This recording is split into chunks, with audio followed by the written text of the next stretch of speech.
$1 million horse, the so-called stud fees, as they are called, for his father, not even him, his father, are also set to skyrocket.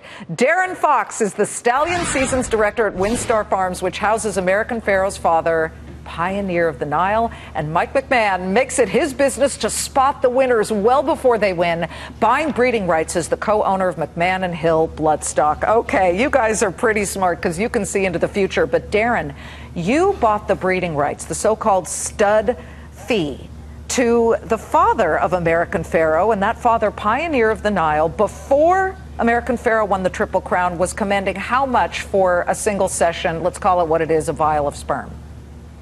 How much was that? Yeah, he was commanding a $60,000 stud fee. Okay, how about now, after American Pharaoh, his son, won the Triple Crown? It's a very good question. You know, I would say he's likely to see a 75 to 100% rise in stud fee. Really? But the reality is we don't have to, fully decide that until Breeders' Cup time. So we still have a few months to firm. Darren? Are you getting a lot of calls now since? Oh, for sure. For sure.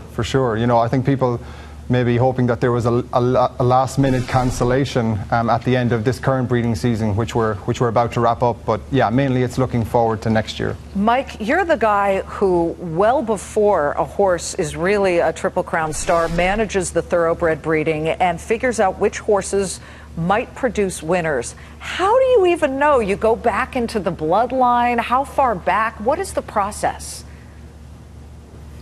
We start with a really open mind, but basically it has a lot to do with the racing performance of the horse himself. In American Pharaoh's case, he qualifies because he's a graded stakes horse and became a Eclipse Award champion as a 2-year-old. And then he wins the Derby, and obviously now the Triple Crown, that qualifies him. You then go back to his pedigree and you get more reasons why you would like him or not. So, we take the racing performance first and the pedigree probably second, but at the end of the day, if they have both, and then you combine that with a great physical, you can have anything you want. Well, Darren, here's the interesting thing. You were smart enough to buy the breeding rights to American Pharaoh's sire, his father.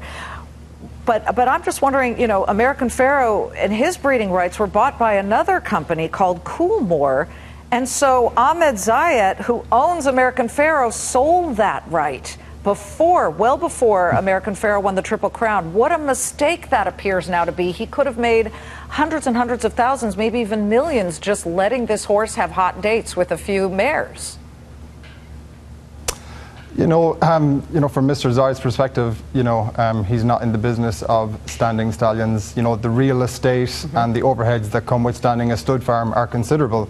So from his perspective, it's much more beneficial to, enter into a deal with another stud farm that has all those, infrastructure in place, that then they can, carry on the services for the stallion and help make that stallion. So, it's probably the smart thing to do. Hey, it's great to have to look at it from Ashford's point of view. Sure. Ashford does a very good job, and they buy the leading horse every year for quite a lot of money. So they have to hit every 4 or 5 years at $15 million or $20 million a shot sometimes. So they spread their risk also. If there were a Tinder for horses, I think both American Pharaoh and Pioneer of the Nile would be very hot dates. It's great to see both of you. Congratulations, Darren Fox and Mike McMahon, figuring it all out on which horses will be great studs. Much more on American Pharaoh later.